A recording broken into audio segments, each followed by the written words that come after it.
Gavin Newsom makes the ultimate racial gaffe out in Atlanta by trying to bond with black voters by saying he's dumb just like they are. We're also going to talk about how the California Democrats couldn't figure out and agree on one candidate for governor. And also, BART's getting bailed out yet again. We're going to talk about all that and more on tonight's episode of the California Underground, starting right now.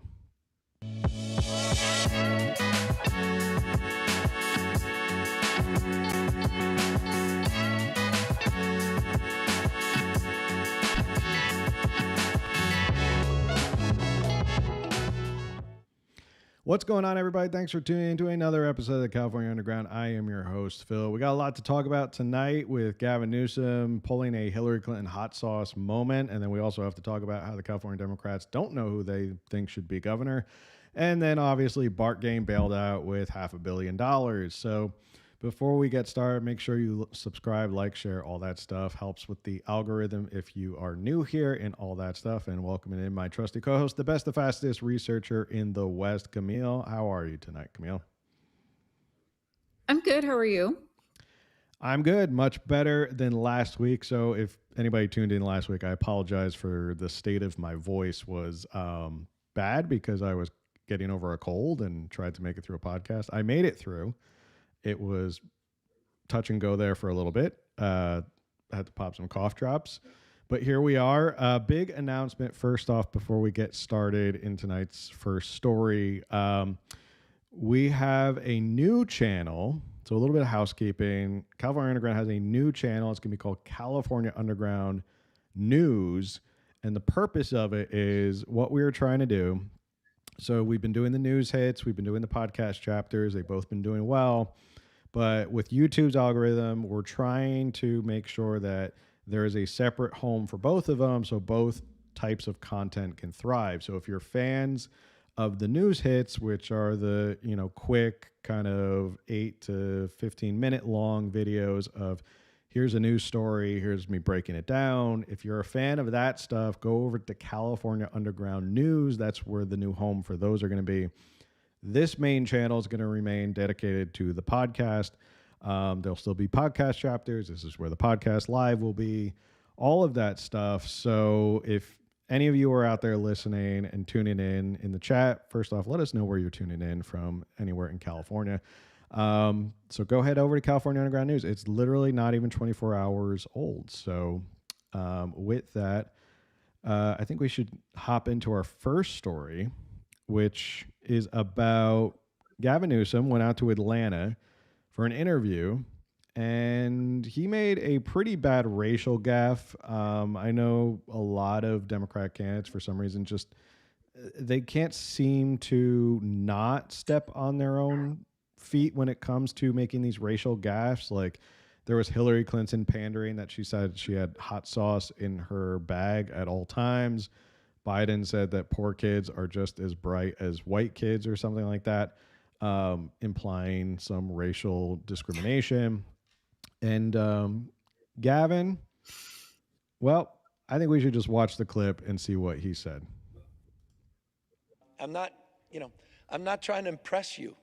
I'm just trying to impress upon you. I'm like you. I'm no better than you. I'm a 960 SAT guy. And I'm not trying to offend anyone, trying to act all there if you got 940. But literally a 960 SAT guy. I cannot, you've never seen me read a speech because I cannot read a speech. Maybe the wrong business to be in. All right. So, what else can you say about Gavin Newsom besides... It was so painful to watch.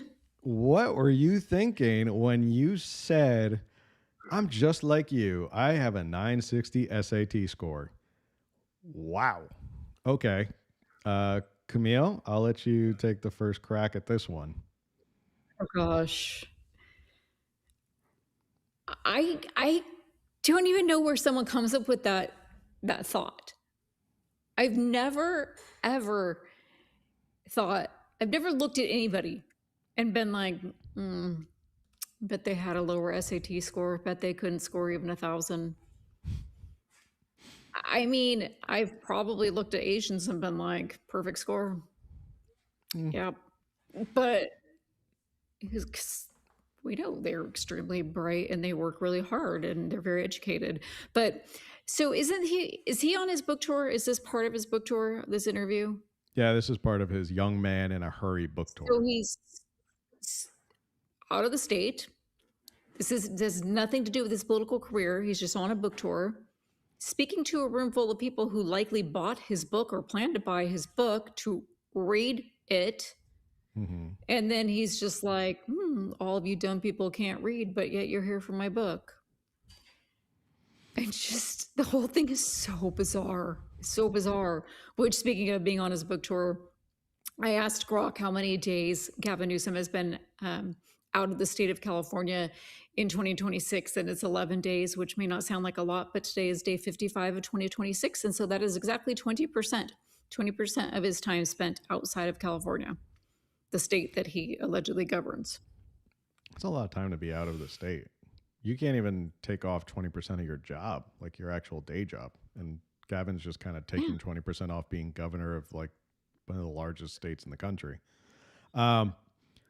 I guess you could. It just seems so weird that he went with that of all things to try and bond with the audience. Like you could have said a number of things. He could have even went back to his line about Wonder Bread and mac and cheese and shooting hoops or something like that. He could have went back to that, and that would have been fine. I mean, it's still kind of odd to think of Gavin Newsom, Mr. Burberry scarf wearing, like yuppie from San Francisco. You don't really think of him like stacks of Wonder Bread and mac and cheese and ballin'. But why go to that? Why did you go to 960 SAT? Like, I'm just like you, 960 score on SAT. I don't think I'd ever bring that up and assume that an entire race of people score a certain thing on the SAT. Unless I it's know. like you said, maybe Asians are better at this, but that's in a good light. I think it's bad to kind of assume that a whole race can't break 1,000 on the SATs. To be fair, I couldn't actually. It took me a while to break 1,000 on the SATs. I don't even know what the scores are now. They're like all over the place. But back when I took the SATs, it was like breaking 1,000 was kind of like just average. What was it? 1,600 was perfect. So I was far from perfect. It worked. It got me into college, but such a weird thing to come up with. And it does come off as like, why do all these Democrats try and pander too hard for the black vote? And it's almost like, say what you will about Donald Trump. The thing about Donald Trump is he's always Donald Trump. Like he's 24/7, he's Donald Trump. And I think that's why people like him is that if he's in front of a room full of like big machinery construction workers, or he's in front of a room of bankers, he's still Donald Trump. Like either way, he's not pretending to be something he isn't. And you think of like Kamala Harris and her many different accents that she had, and we played them all. Like she had a Jamaican accent, and she had like an inner city accent, and then she had a Southern accent, and like even AOC, like she plays like this black preacher when she's in the South, and then like when she's in the Bronx, like she puts on like a heavy Hispanic accent. Like Democrats just do this weird pandering that I don't know. It's just what is it? The bigotry of low or soft expectations or something like that, or soft bigotry of low expectations. Democrats just can't stop doing it. And yet for some reason they still get the vote. Like people still vote for him, even though they are basically openly like racist towards them and talking down to them. But I don't know. What do you think? Yeah. It, it really is very odd that they count on people being stupid. I don't get it. I was talking to my mom on the phone today about this. Like it works. They keep voting for him, and we're like, it's the public education system. My mom was she was pro homeschool. Like I was homeschooled part of my life. I did go to a public high school, but We're just like, we're both like, yeah, this is exactly what they want. They dumb down the education and then this works and they get the votes. And Hmm. even going back to his whole birth certificate thing, because, the SAVE Act right now, and they want the whole birth certificate thing. And he's like, I lost my birth certificate when I was 7. H- How nobody knows if your parents decide to give you the responsibility of holding on to your birth certificate and you lose it at 7, you don't know at 50 something years old if you lost your birth certificate at 7 years old. That's oddly specific. Hmm. You just like, I lost it when I was 7. Well, you needed it to register for college. So that's interesting. Yeah. And then to Also, be we were like, I don't talking even know about where to get how he's trying to make the point of, I don't even know where my birth certificate is. You're the governor. You could easily make one phone it. call, and I'm sure they'll rush a birth certificate up to you. You kind of run the state, so I don't think you finding a birth Well, we joke certificate is that a big there's issue. probably like this special printer at the Capitol. Like he could probably like call, room 101A and be like, "Hey, can you print me on my birth certificate?" And they'll be like, "Be there in 5 minutes." Yeah, be right up, Mr. Governor. We'll be right there. So one Yeah. person who obviously called him out for what can only be described as racist remarks was ex-presidential candidate Cornell West, and he obviously had a lot to say about it. So I'm going to pull this up real quick. This is from the New York Post. He says, when he thinks of black people, this is Cornell West talking about Gavin Newsom, he thinks of lower SATs, West said during a podcast interview, a clip of which he posted on his X account. The mindset sits at the core of white supremacy, the belief that black people are less beautiful, less moral, less intelligent. Don't play with us like that, California guy. Wonder if I play this, can you hear it? Like, I'm no better than you. I'm a 960 SAT guy. oh, they're just playing the same thing. So Cornell West came out swinging about it. And the fallout has not been good for Gavin Newsom in terms of everybody who is coming after him.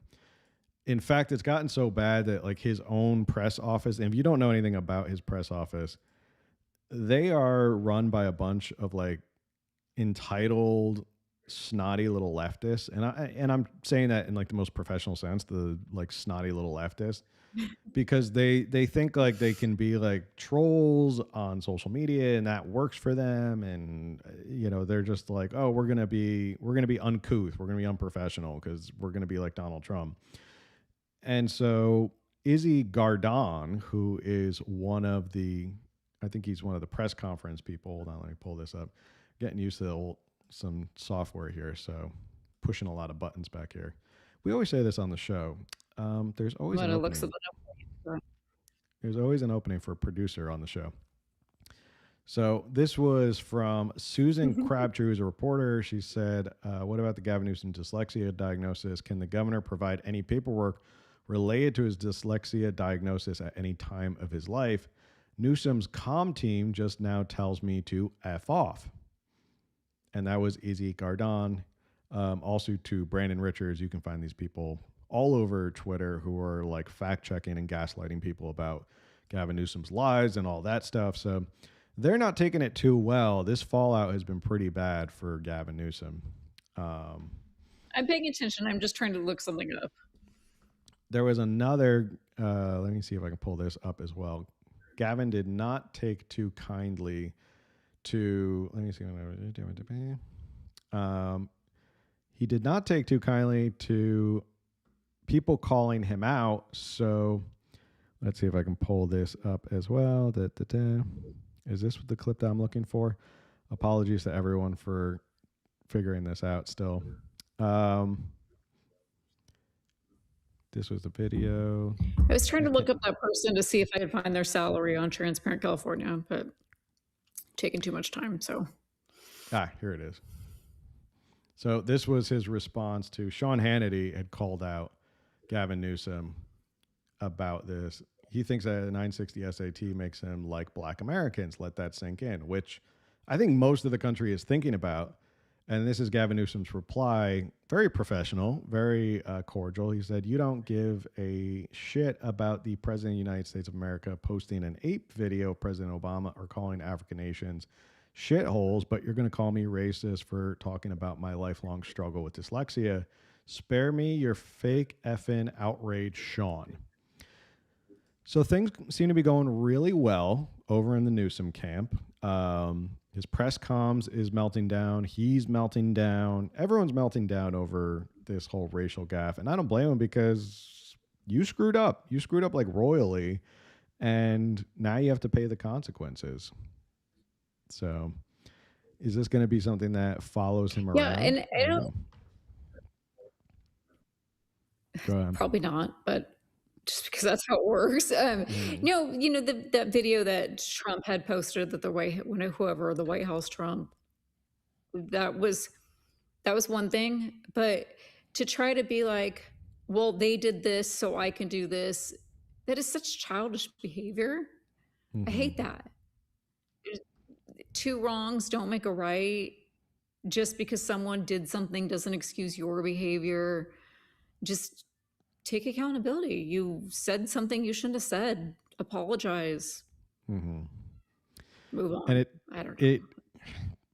It goes against the whole idea of like Democrats are the moral and what's the word I'm looking for? The moral and higher integrity choice over MAGA Republicans when you act like they're doing right now. When you're telling reporters to F off, when you're telling Sean Hannity to F off, all of this just doesn't look like you have a adult handle on the situation. And you may have tried to be like, I get the whole like strategy of he was trying to troll Donald Trump with X, and he was trying to pretend to be Trump, and it was like putting a mirror up to Trump and trying to show how ridiculous it was. But now it's like they've kind of taken on that persona. Like they've spent too much time being the imitation of Trump that I mean, even Trump doesn't like yell at people to like F off and stuff like this. He's almost like fallen into this attitude. And it's so weird that he's lost his cool over this. And yeah, it's absolutely damage control, because if you're looking ahead, if you're a Democratic presidential nominee or Democratic presidential candidate, and you're running in the primary in 2027, South Carolina is a bellwether state for Democratic candidates. And basically, if you can win South Carolina, that almost guarantees you're going to win the nomination, because it shows you can carry the black vote, which is very important in the Democratic nominee and being a Democratic president. So it's imperative that you are able to, I guess, connect and get the support of black voters. So looking ahead for Gavin Newsom, screwing this up is a horrible thing, because now it's going to be out there for every single person who's running against you to run this in South Carolina nonstop in 2027 and be like, hey, this is what Gavin Newsom thinks of you. He thinks you're dumb. So who would you rather have? Someone like me who doesn't think you're dumb, or Gavin Newsom who thinks that you can't even read a book? Which also, you had sent this over, speaking of hypocrisy, in terms of Gavin Newsom saying, I can't read, and I'm trying to pretend like I'm so I'm bonding with you guys. I'm just like you guys. You sent this over as well, and this was him reading some banned books to figure out what these states are so afraid of. I thought you can't read. So are you just staring at the book? And are those big print books? Those look like pretty big books. Like, I don't think I remember To Kill a Mockingbird looking that big when I read it in high school. I don't think the copy on my shelf is that big. That looks like a graphic novel. Maybe he's reading It is a a tiny graphic little novel. book. I mean, I have it. Maybe that's a graphic novel of To Kill a Mockingbird. It's got pictures, and that's why he can read it. Maybe. But there's also a clip circulating of him saying like, "Oh, I can't read," but then he also read a book that was like 200 pages or something in like an hour, 2 hours or something. Like, he's so fast at reading. I don't know. all bad, just really Well, screwed up. imagine saying, I'm just like you, but I get to hide behind an entire staff of, my communications department and everyone else, and I don't have to even address what I said.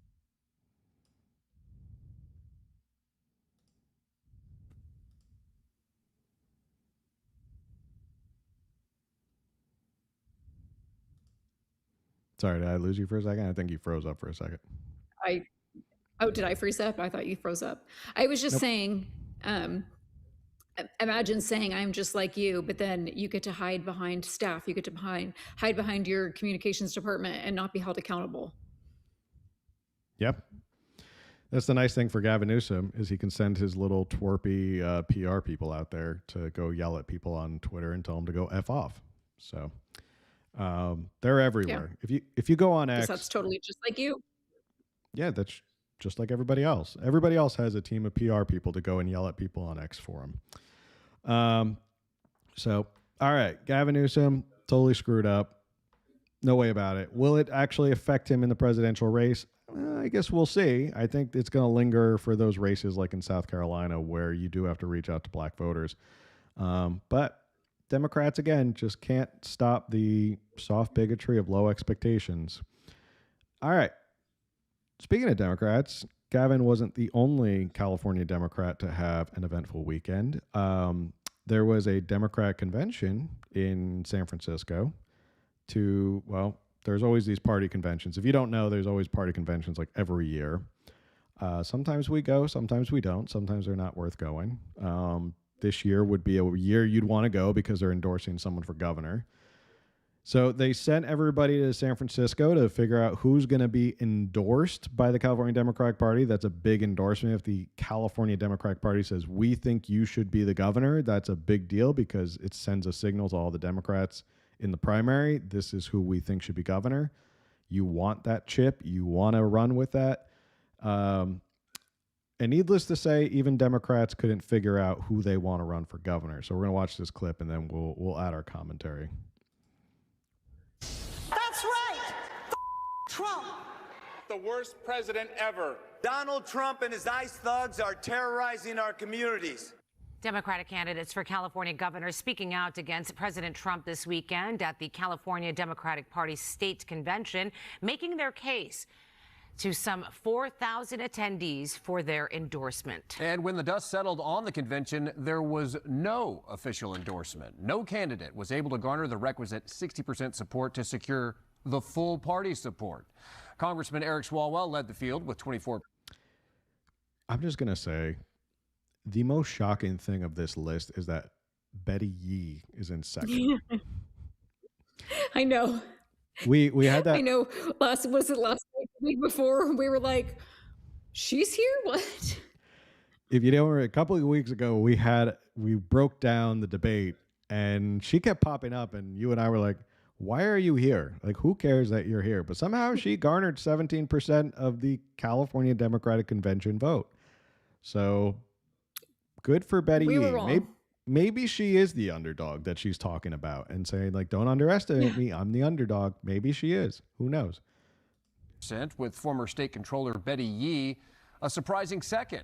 Javier Becerra and Tom Steyer are the only other candidates in the double digits. The Democrats' weekend of indecision mapped out in incredible detail in today's Politico California playbook, co-authored by Blake Jones. And with more on the convention and a wild weekend in California politics, we are joined by Blake Jones, co-author of the Politico California playbook. A great read, Blake. Let's dive right in. Your reaction to the results of the endorsement poll and what it could mean for the months ahead, and who do you think San Francisco is going to get behind here with some momentum? Yeah, the results actually aren't that surprising. As you all mentioned, it requires 60% of the vote to get a party endorsement in the California Democratic Party process. And there are so many candidates in the field right now, it's just near impossible to reach that kind of the peak. But I will say that the vote was so divided that I think that it's clear that party activists and people who are really plugged into the Democratic Party here in the state are extremely divided on the outcome, with just around 3 months until the primary here. So we, in an interview this weekend with our Eitan Wallace, Katie Porter said, and I quote, if your campaign isn't viable, you're not going to be able to go toe-to-toe and beat those Republicans and beat Donald Trump, then I think it's time to make the right choice. Ooh.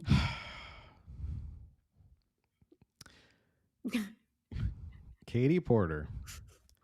I wish someone could just grab her by the shoulders and shake her and say, you're not running against Donald Trump. You're running for governor of California. She has this weird obsession with like, I have to beat Donald Trump. You're not running against Donald Trump. You're running to be governor of California. There is 100 issues that should concern you as governor of California before you even get to Donald Trump.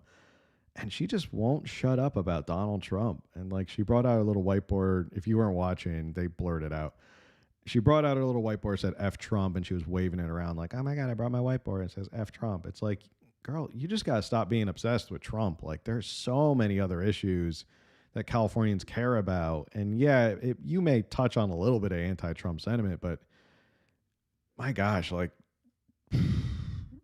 her whole platform should just be, I hate Trump, and if you hate Trump too, you should vote for me. I don't have anything else to talk about. I just hate Trump. I know. Well, it's not working for her. No, because she's what, 5th in that polling? She did not do well, and obviously videos Didn't of even her. get double digits. No, she didn't even break. She got like 7.9%.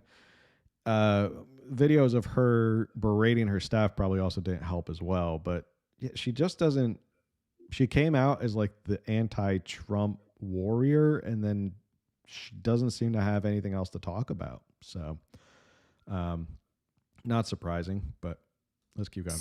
For California, do you get the sense that anyone will do that ahead of the March 6th filing deadline, including possibly Porter, who's ranked 5th in that endorsement poll?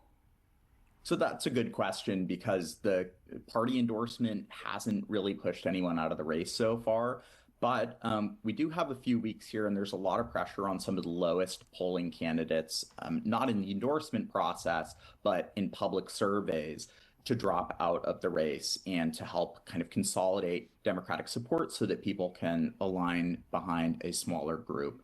Now, we haven't seen any particular tea leaves with some of those, underperforming candidates that they're going to drop out. But with Representative or former Representative Porter, I would expect that she's going to stay in through June, because although she had a fairly poor performance with these Democratic activists at the party, she's still one of the top candidates when it comes to fundraising and when it comes to polling. And, I think that she is still viewed by a lot of the political class here in California as one of the more competitive contenders still in the race. And I would be very surprised if I saw her drop out before June. Blake, while we have you, Governor Gavin Newsom is facing criticism after this comment went viral during his book tour this weekend as he spoke to a predominantly black crowd in Atlanta. Listen. I'm not trying to impress you. I'm just trying to impress upon you. I'm like you. I'm no better than you. I'm a 960 SAT guy. I cannot, you've never seen me read a speech, because I cannot read a speech. All right. And so Newsom is firing back in a post on X. This is directed at. All right. This is all stuff that we've already covered, so no need to go over that again. It's good to keep reminding everybody. That is how Gavin Newsom feels about black voters. Yeah, he thinks black voters are dumb. So they couldn't figure out. I kind of agree with whoever that kid is. I say kid. He could be, I don't know, it could be 30, but he looks like a kid. He looks like he's like 20 years old or something. I agree that it's hard to get to 60% when you have like 1,000 people in the race and it splits up the vote that much.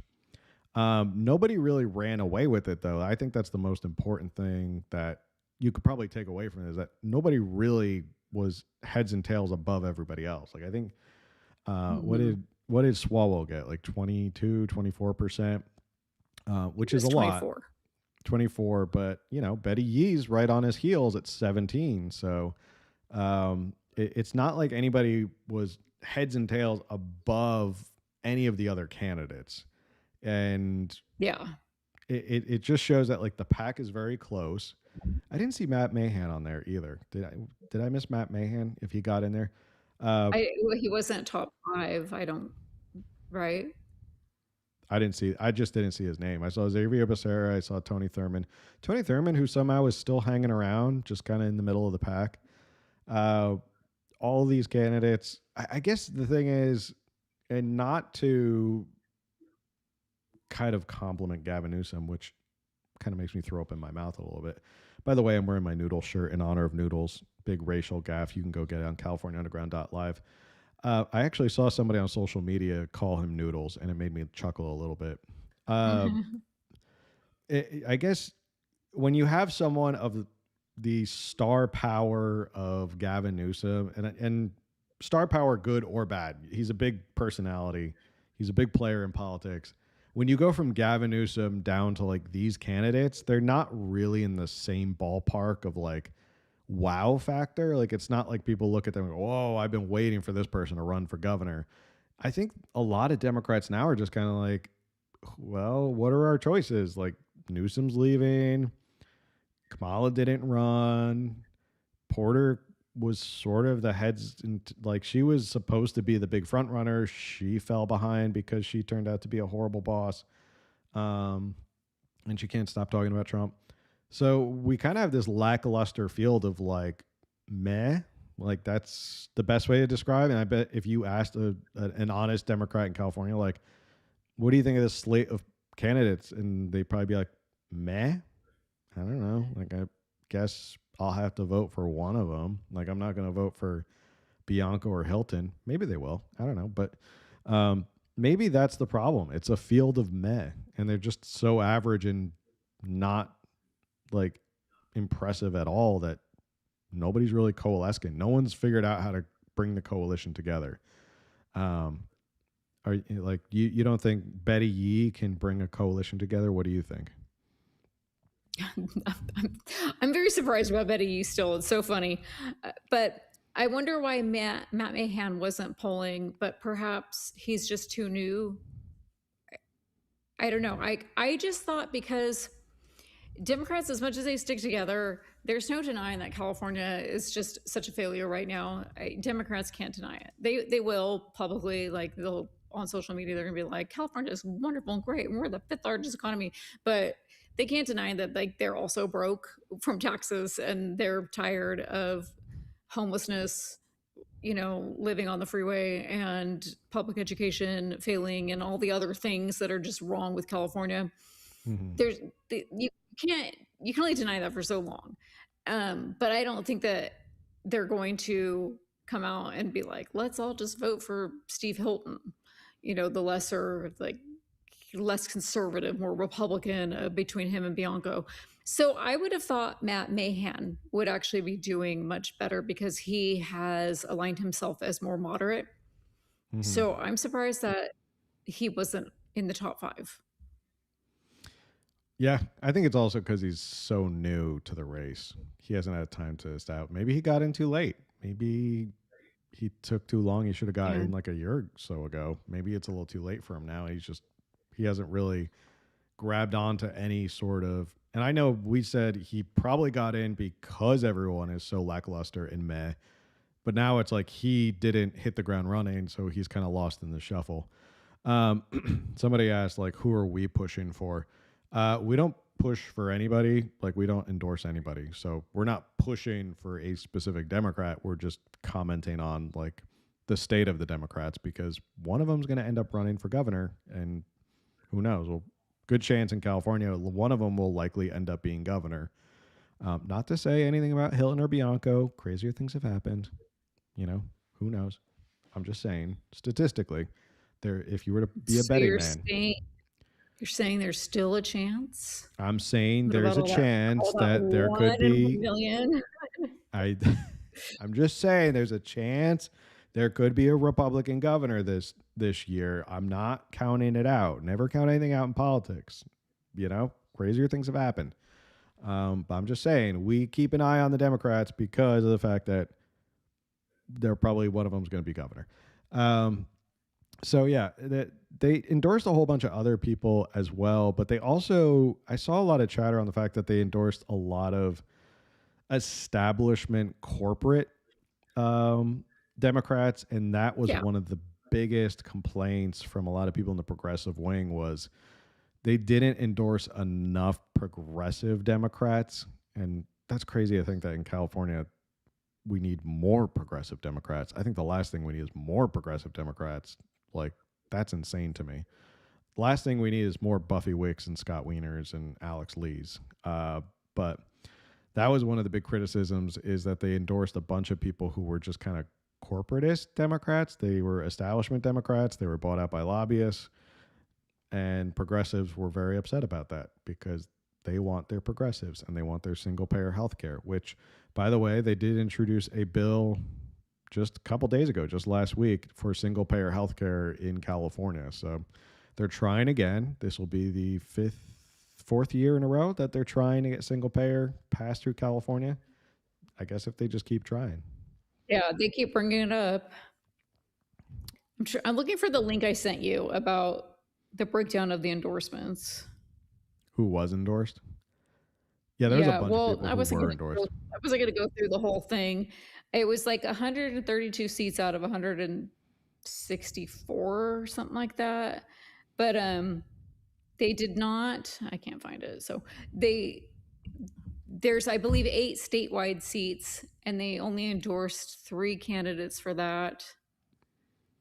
And then I did say Alina Congress. Alina Kouliakis did she get endorsed or not endorsed? I don't remember. She and now was I can't find that link. She's state treasurer, which to me seems like a step backwards. You were lieutenant governor. Now you're going to state treasurer. I guess whatever keeps you in the state government as long as possible. I guess so. Whatever. I guess when you only know how to work in the public sector and be a leech of the government or a parasite of the government, what else are you going to do? You're not going to go back to the private sector and like actually work for a living. God forbid. All right. Any more? What? Work for the unions or homelessness NGO, and you're yeah, go be a nonprofit. Go be a CEO of a homeless nonprofit.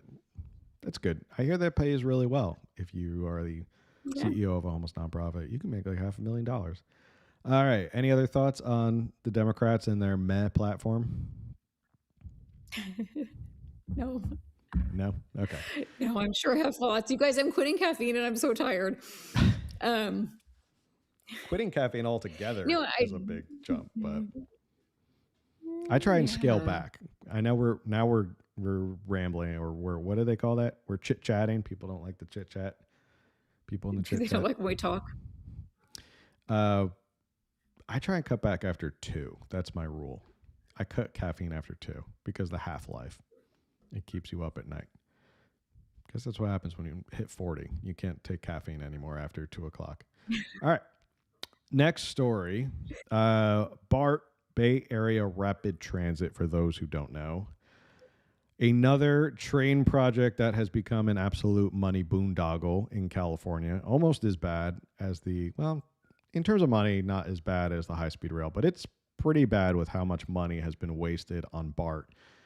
And for all its failures and the fact that it has reduced ridership, the fact that people don't like the service or the cleanliness or the fact that it's not safe anymore, it keeps losing money. And California goes, you lost money? Cool. We'll just keep bailing you out. So we're going to watch this clip real quick, and we're going to talk about how BART is being bailed out again, but this time it's being bailed out by all of us. So for all of us who, I don't live in the Bay Area. You don't live in the Bay Area. I don't know. Anybody in the comments, let me know. Do you live in the Bay Area? Do you take BART? Because guess what? We're all paying for it now. Even as much as it keeps failing, we're all paying for it. So let's watch this clip, and we'll add our commentary. With public transit in the Bay Area on the shakiest financial ground it's been on in recent memory, Governor Gavin Newsom Thursday announcing the state is loaning Bay Area transit agencies $590 million. Newsom acknowledging the state could have done more and sooner. We've taken a lot of these systems for granted. We haven't invested in them over the course of many, many decades. Take BART, for example, which is facing a $376 million deficit for a number of reasons, but mostly because of declining ridership. Transit here in the Bay Area and in other metro areas around the country are suffering from long COVID. Agencies like BART, Muni, and Caltrain will have 12 years to repay the loan money. Transportation experts say this 9-figure shot in the arm is a godsend. It gives them the stability to keep providing the services that are so critical for people to get around the Bay Area. So without this infusion, there was an impending disaster. But BART notably says they won't take the state money if a ballot measure increasing sales tax to raise yearly revenue for BART doesn't get approved in November. BART saying these loan funds will be used if a November transit funding ballot measure is successful or another reliable source of funding is provided to BART. If it fails, we would not use the loan money because we wouldn't be able to pay it back. And if that measure doesn't pass, BART plans to close at least 10 stations and slash service. We have actually already cut service. Service right now is not as robust as it was before the pandemic. You're waiting longer for trains, there's fewer trains running. Bottom line, agencies need to figure out a better way to get people to take the train. We need to increase ridership. And so a lot of work has been done over the past couple years to improve cleanliness, improve safety on BART and other major transit systems. Now, last summer, Muni put in place a whole host of cost-saving measures. Meanwhile, BART's board of directors plans to vote on that agency's possible service cuts at their meeting next Thursday. In San Francisco, I'm John Krinjak. BART, to me, is a perfect argument for a government-funded program versus the free market. Let me explain. Yes. And I think you understand where I'm going with this. BART is a perfect example of when a government program begins to fail, the government continues to bail it out. But in the free market, as something continues to fail, sooner or later it goes out of business and you file for bankruptcy and it just goes away because the free market determines through your dollars, your democratic vote of your dollars, what's good, what's worth keeping, and what's worth keeping around getting better. BART is the antithesis of that, where no matter the fact that people just have chosen not to ride BART anymore, whether it's the pandemic did have a big impact on BART. I think it was like 118 million people per year were riding BART, and now it's like 59 or 57 million. So it's a huge cut in ridership. But that just shows the market has shifted and people aren't taking BART as much anymore. They're working remotely. So they keep thinking, like the state senator, Jesse Arreguin, who goes, well, we have to get more people to ride BART. Why? If people are choosing not to ride BART, why should we force people to ride BART? Like, people have voted and their choice is we're not riding BART anymore. But for some reason, government just can't let go of something. And I would venture to say it's probably because there's a lot of union people who will lose jobs, and that's not good for anybody in Sacramento. They just can't let it go. It's failing. Nobody wants to ride it anymore. Maybe you don't need it as much as you used to. Maybe you do need to cut down on stations. And they're trying to do this doomsday scenario of, well, if you don't vote for this measure, we won't get the funding and we can't pay back the loan. And you know what will happen is all these people will lose all of the access to BART and we'll have to close down all these stations. Well, yeah, I mean, that's what happens. Like, we don't have to keep funding BART forever and ever and ever and ever just because of these doomsday scenarios and whatever you think. If there's a station open, and hypothetically, this might be an exaggeration, if there were 100 people who got on every single day at one station, would you think that station is worth spending millions of dollars on keeping up and paying people to keep up and keep it in circulation? Like, no. Like, you would look at it and go, this station is obviously not that popular. We don't need it. It doesn't have a lot of people coming to it. So yes, we need to close down this station so we can save money. We need to scale BART back. I'm not saying get rid of BART. I'm saying you have to accept that BART has shrunk. The ridership has shrunk. It's not as big as it used to be anymore. And that's just the market telling you that BART is not a viable thing anymore. Right. I want to get your thoughts first, and then we can talk about how BART is also overplagued with a lot of fraud, waste, and abuse, which is also a reason why they're always in a deficit. So surprise, surprise. Well, yeah, I agree with everything you just said. And I forget now the stats, which I only just looked at like an hour ago when I was sending you. I was asking Grok ridership by year since like 2016. And yes, COVID did, have a hit on ridership, but it's really low now, like really low. I'm sorry that I don't have the number compared to 2016, 2017, prior to COVID and all that. And so there already was a downward trend of it's just not being a necessity. And then, of course, when everyone was pretty much stuck at home, nobody was going anywhere. You didn't need it. You probably couldn't use it anyway, all that. And so I just don't understand this, like, well, nobody wants to use it anymore, so we should bail it out. That doesn't make sense to me, because if we're going to argue that, then can we please bring back the stagecoach? I would like to. Horse-drawn carriages, can we bail those out and bring them back? Like, people need to understand things change. Technology changes things, and we have to pivot along with it. And I understand that there are still people that do use it, and that will be an inconvenience. But when the majority isn't using it, and it's now costing us taxpayers, how much? Just 590 million that would be paid back over 10 years. It's just, and then it's not going to get paid back. That's not how it works. And and then at the same time, they're playing with this mileage tax thing for driving, which that's one way that I guess they try to get users into BART and other systems like that is, if we just cost them more to drive and insure their cars and registration and all that. But sorry, and now I'm rambling again. But yeah, it's unfortunately, it's time to say maybe this isn't working and we need to slowly but surely start closing it. And then if for some reason it increases like crazy and there's the funds there, well, then let's look at that in a few years. Yeah, to your point that things change, here in San Diego and in LA, they used to have streetcars, like little trolleys that went around the city. They don't have them anymore because people used cars, because people were like, oh, I can get a car and I can drive myself around. I don't have to wait for streetcars. And some people will be like, well, I want the streetcars to come back. Well, no one was riding the streetcars because they all had cars at that point, and they phased it out. You can ride them like as a tour. Yeah, as like a historic thing. Yeah, like you can't, like, it's not like if I want to get from one side of San Diego to the other, there's no streetcars. Well, there's trolleys now, but like there's no streetcars classic streetcars I can ride anymore. Somebody said that one of the things, 2 missing sports teams has contributed for sure. I would agree with that. There's probably the 2 Oakland teams leaving, the A's and the Raiders leaving, is probably a huge part of why BART is suffering. Because if you think about how many millions of people went to go see the Raiders and the A's, well, towards the end there, not many people were going to see the A's. No offense to people who are A's fans. They were just not showing up. It's a very big, empty, cavernous stadium. That's an excellent point, though.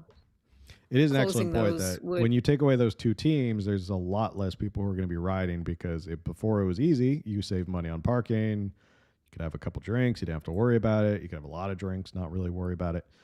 So that definitely has something to do with it. So thanks, Oakland, for killing BART. That's what I take away from that. So in terms of not just the fact that the market itself has said, like, we don't want this anymore, we're not using it anymore, BART also has been plagued by a ton of fraud. And this is one of my favorite stories that I found. This is from the San Francisco Gate from 2015. Turns out a BART janitor raked in $270,000 in pay and benefits last year. Ling Zhao Zhang might be one of the world's best paid janitors, a field that, according to salary.com, has a median pay of $27,000 nationwide. Zhang, whose official title is System Service Worker, had a base pay of $57,000, about $58,000 in 2015. By working overtime, he made $162,000. And BART spokesperson Alicia Trost confirmed that his total pay with benefits in 2015 came out to $276,000. That means he worked more than 40 hours in 2015. In comparison, a typical employee clocking 40 hours weeks and taking 2 weeks of vacation might work around 2,000 hours in a year. Just to put it in perspective, in my field as an attorney, billing 2,000 hours, like working 2,000 hours, is considered like really busting your ass and doing a lot of work. So for the fact that he's like 4,000 hours in 1 year, that's inhumane. Like, that's just, you can't do that. You physically can't even do that. They provided a breakdown of his hours: 1,400 regular hours, 24 hours of protected sick leave, 192 hours of vacation, 48 hours of holiday, 63 hours of holiday work, 1,800 hours of time and a half, 601 hours of double time. So that's how we racked up $167,000. There's another article I want to pull up real quick. Let's see if I can find it right here. This was from a couple years ago when they were sounding the alarm on BART. Again, this is a theme here with BART. Talks about BART, the elephant in the subway's labor costs, which by some estimates claim upward of $830 million from an operating budget of $1.2 billion. The fraud, waste, and abuse rampant amongst BART's employees, particularly in devising schemes to inflate overtime wages, is partly to blame. In one recent example, an employee claimed to be working 12-hour shifts for weeks on end with no days off. Later, it was discovered that he was simply going to the nearest BART station in the morning, clocking in, returning home, then going back to the same station in the evening to clock out. I don't even think that's legal to work that long without days shouldn't off. a manager at a certain point be like, you're way above like your hours? Like, how are you even doing this? Like, who's signing off on that time card to say, yeah, that's fine, he's worked 12-hour shifts for months on end, so whatever, he's just really dedicated. Yeah. Somebody said, wow, I want to work for BART. Yeah, you want to be a janitor for BART? I guess you, right? Here I am being a sucker and like trying to work my job. I could have just went and been a janitor for BART. Nothing against janitors. I have an issue with janitors who steal tax dollars by lying about overtime. That's my issue. So there's plenty of fraud, waste, and abuse in BART, and there's tons of stories of like they gave out contractor contracts to people who were like married to the people giving out the contracts. There was like FBI probes. I mean, the BART is just an absolute mess, and it continues to be a mess. And giving them a blank check of $590 million, over $500 million to pay for their problems. Where's the accountability? Like, where is the kind of, I don't know, where are we going to say like, look, we're going to give you $590 million of tax dollars, our tax dollars, but you really need to like buckle down and tell us what the hell is going on over at BART that you guys are losing so much money and how you're going to clean it up. So. I don't know how California taxpayers have any funds left to pay more taxes. Seriously, I don't get it. We are so tax broke in this state. We're like, people will hear, oh, you guys, but you make X amount of dollars. Yeah, we don't.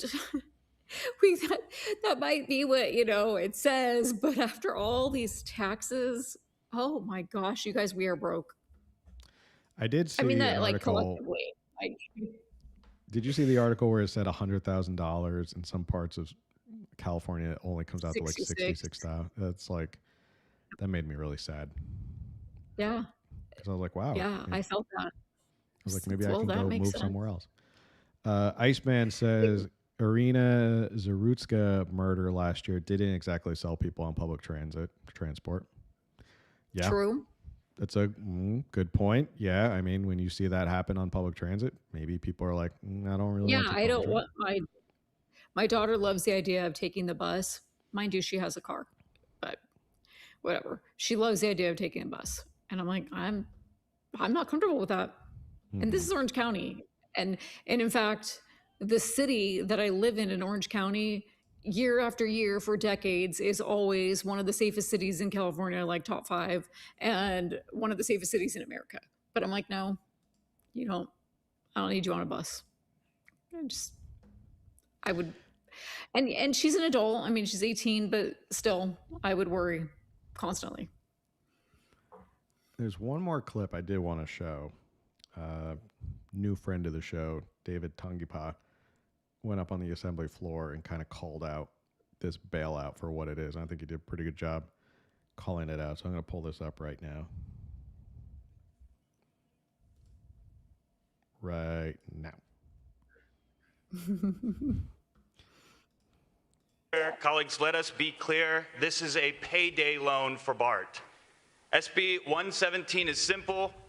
The question that we must ask is, how does BART pay back the loan? Even at peak ridership, BART never collected enough in fares to cover operating expenses. This is directly from the words of BART, that they were operating at a 30% loss. It relied on subsidies then, and it relies on subsidies now. Today, we are offering a loan on top of an already existing subsidy. That's not a recovery plan. That, again, is a payday loan.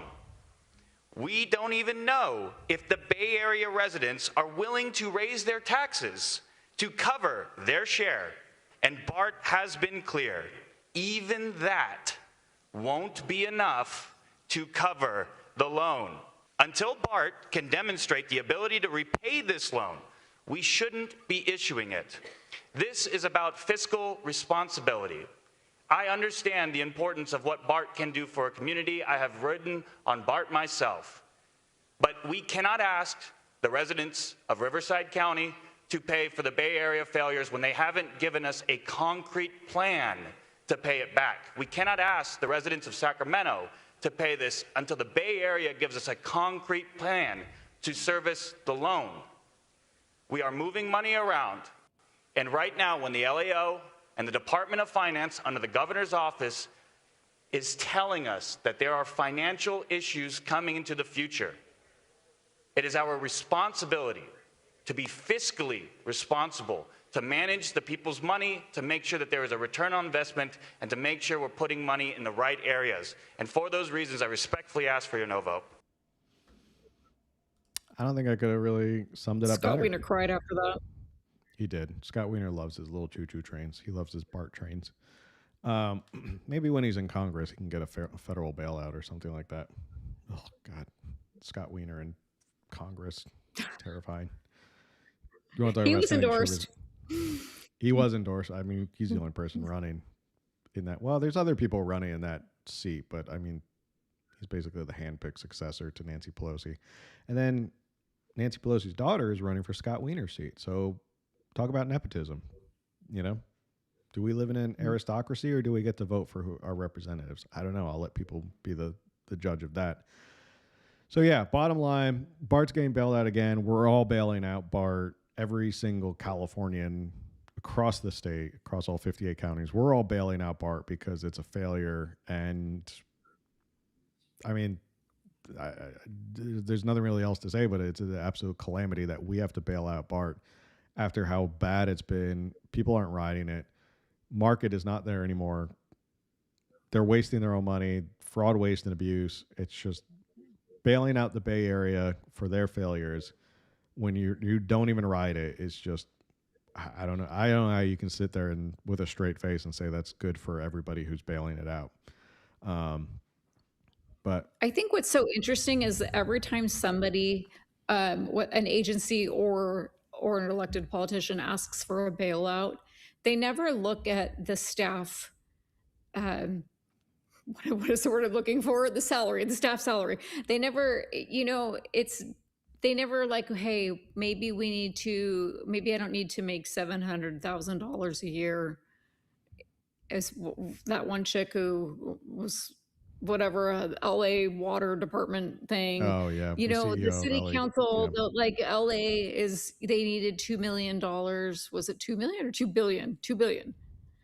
You know, they went and asked Karen Bass asked Gavin Newsom for a bailout of the 2 billion, but yet we find these city council members are making almost $1 million a year, and it's like maybe start looking at these things and cutting back there before expecting the state to bail you out, before expecting everyone else to collectively fix your problems, because you created these problems and you need to look at where the problems actually are, and a lot of them can be staff. And now again, people need a fair salary, Mm-hmm. but when your salary is coming from tax dollars, so tax dollars being other people's money, then you need to stop being so greedy.